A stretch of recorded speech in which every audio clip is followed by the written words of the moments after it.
اور اسی طرح دوسرا شوق کپڑوں کا، نہیں پتا حلال ہے حرام ہے، نہیں پتا ہم ڈھکتے ہیں ننگے ہیں، کیا ہے کیا نہیں. چلیے باقی تو چھوڑیے. نماز کے وقت بہت سے لوگ نماز کے وقت بھی اس بات کا خیال نہیں رکھتے کہ ان کا جسم اتنا ڈھکا ہوا ہے جتنا ریکوائرڈ ہے اللہ سبحانہ وتعالیٰ کی طرف. اس میں بھی ہم نے طرح طرح کی تعویلیں کر رکھی. شکر کرو پڑھتے تو ہیں، اب تم اس بات میں لے بیٹھے ہو کہ تمہارا دوپٹہ باریک ہے اور وال جھلک رہے ہیں اور ٹخنے ننگے ہیں یا بازو ننگے ہیں. حتیٰ کہ لوگ حج عمرے میں بھی پرواہ نہیں کرتے. کبھی مجھے اتنا دکھ اور تکلیف ہوتی ہے کہ عمر بھر کی کمائی لگا کے یہاں آئے ہیں اور لباس ہی ٹھیک نہیں ہے، طواف ہو رہا ہے، عمرہ ہو رہا ہے، یہ کیا ہو رہا ہے؟ جس لباس میں نماز نہیں ہوتی، جس لباس میں طواف نہیں ہوتا، عمرہ نہیں ہوتا، وہ کر کے ہم بڑے خوش ہیں کہ ہم نے بڑا کمال کر لیا. تو کبھی یہ خیال آئے کہ میری دعا نہیں سنی جائے گی تو فوراً اپنی اصلاح کی فکر کرے کہ کہاں کمی ہے. اچھا یہ جو بات کی گئی نا قلب غافل لاہن، کہ دل کی غفلت اور پھر اس کی ادھر ادھر کی مشغولیت. لاہن لہو سے ہے نا، لہو اس چیز کو کہتے ہیں جو اپنے اندر اتنا مشغول کر لے کہ باقی چیزیں انسان کی اگنور ہو جائیں، بس پش چلی جائیں. تو یہ انہی چیزوں کی وجہ سے ہوتا ہے. یعنی غذا کی بھی اثرات ہوتے، لباس کے بھی. آپ دیکھیے کہ آپ اگر فل سلیوز پہنے ہوئے تو آپ کی کیفیت اور ہوگی، اور اگر آپ ہاف سلیوز پہن کے بیٹھے ہیں تو آپ کی کیفیت اور ہوگی. اگر آپ کپڑوں کو وہ لگا لیں کلف، تو آپ اگر اکڑے ہوئے کپڑے پہنے تو ہو نہیں سکتا کہ آپ کے اندر اکڑ کی کچھ نہ کچھ کیفیت نہ آئے. یعنی ہمارے لباس ہماری عبادت پر اثر انداز ہوتے ہیں، ہمارا کھانا پینا ہماری عبادت پہ اثر انداز ہوتا ہے، اور پھر خاص طور پر دعا پہ. اور عبداللہ بن احمد اپنے والد کی کتاب الزہد میں روایت کرتے ہیں کہ بنی اسرائیل پر ایک بہت بڑی آفت نازل ہوئی. اس آفت اور مصیبت کو دور کرنے کے لیے بنی اسرائیل شہر سے باہر نکلے کہ اللہ عز و جل کی بارگاہ میں دعا کرے. اس وقت اللہ عز و جل نے بنی اسرائیل کے پیغمبر کو وحی کے ذریعے آگاہ کیا کہ ان لوگوں کو کہہ دو کہ تم لوگ اپنے ناپاک جسم لے کر صحرا میں آئے ہو، اور جن ہاتھوں سے تم نے بندوں کے خون بہائے اور گھروں میں حرام اور ناجائز مال جمع کیا ہے، وہ ہاتھ تم میری طرف اٹھاتے ہو. یعنی جس ہاتھ سے تم نے لوگوں کو مارا ہے اور خون بہایا ہے اور جن ہاتھوں سے غلط کام کیا، وہ ہاتھ آگے کر کے کہتے کہ میں اس میں کو خیر و بھلائی ڈالوں. اور اب جب کہ میرا غضب اور عذاب تمہارے لیے سخت سے سخت ہو چکا ہے اور تمہاری بدعمالیوں بد کرداریوں کی وجہ سے تم مجھ سے حد درجہ دور ہو چکے ہو، میرے سامنے دعا کرتے ہو. یعنی اب تمہاری دعائیں کہاں سے سنی جائیں گی؟ بنی اسرائیل کی مثال جو ہے یہ بہت ریلیونٹ ہے ہم سے، کیونکہ بنی اسرائیل اپنے قوم کی مسلمان امت تھی جیسے آج ہم مسلمان امت ہیں. بنی اسرائیل کو جب ڈانٹ پڑ رہی ہوتی قرآن میں تو مجھے ایسا لگتا ہے کہ یہ ہمیں پڑھ رہی، ہمیں کہا جا رہا ہے. لیکن ہم ان سب چیزوں کو پڑھتے کہ وہ ایک قوم تھی جس نے یہ سب کیا، اور ہم ان کو برا بھلا کہہ لیں اور دنیا میں ان کے خلاف باتیں کر لیں، کتابیں لکھ لیں، لیکچر دے لیں، نعرے لگا دیں، اور ہم سمجھتے ہیں کہ ہم سب ٹھیک ہو گئے، اور یہ بھول جاتے ہیں کہ یہ سب ہمیں آئینہ دکھایا جا رہا ہے.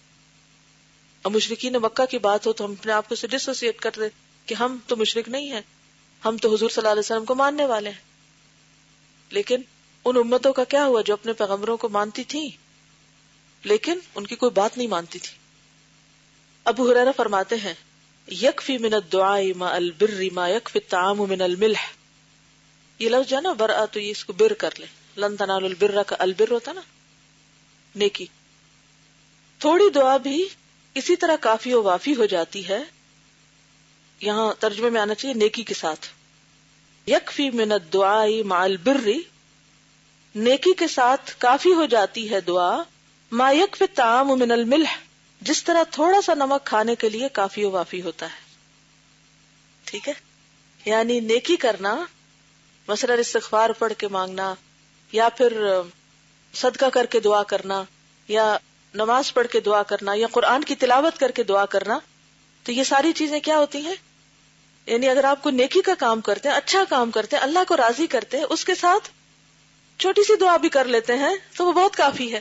اچھا آج کل کیا ہے، ہمارا حال الٹ ہے، ہم نیکی کی طرف توجہ کم کرتے ہیں، اور پھر جب کوئی مشکل آتی تو 1000 لاکھ وظیفے کرنے کو آسان سمجھتے ہیں، یا نہ بھی سمجھے لیکن اس کو پھر بھی کسی نہ کسی طرح کر لیں گے.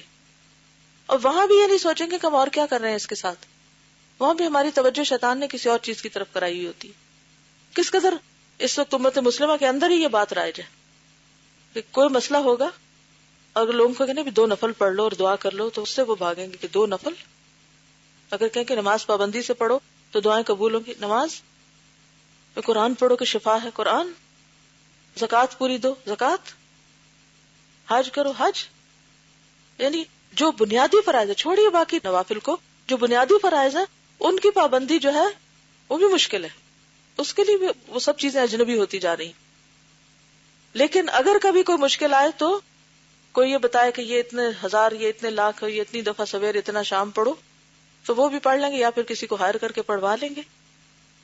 کیونکہ مدرسے جو کھلے ہوئے ہیں ان کے بچے عام طور پر ان سے کیا کام لیا جاتا ہے, وہ بےچارے مسکین, ان کو ادھر لے جاؤ, اس کا فوت ہو گیا, ان کے گھر میں چلو, ادھر چلو.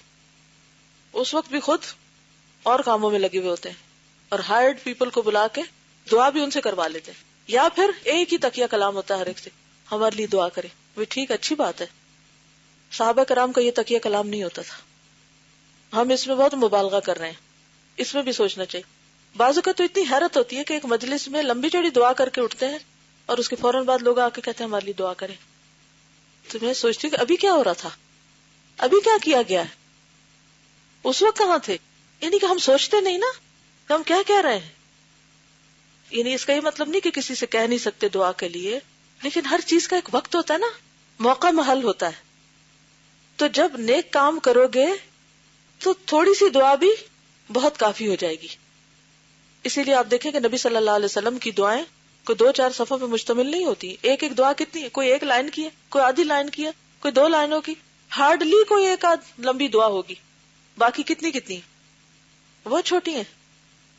لیکن ساری توجہ کس پہ ہے, توجہ کس پہ ہے, زندگی کا مقصد پورا کرنے پہ, جو اپنے فرائض ہیں ان کو ادا کرنے پر. اور اب آپ دیکھیں کہ بعض اوقات یہ لگتا ہے کہ دعا کرنا بھی ایک رسم بن گیا نا, اور پھر اس پہ بھی فخر ہوتا ہے, فلاں کی دعا بڑی خوبصورت تھی, فلاں کی اتنی اچھی تھی. ٹھیک ہے, آج کے لیے اتنا ہی کافی ہے.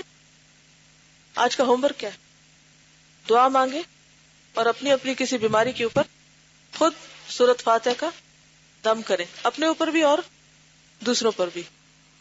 اوکے, جزاکم اللہ خیرن. سبحانک اللہم و بحمدک, نشہد ان لا الہ الا انت, نستغفرک و نتوب الیک. السلام علیکم و رحمۃ اللہ وبرکاتہ.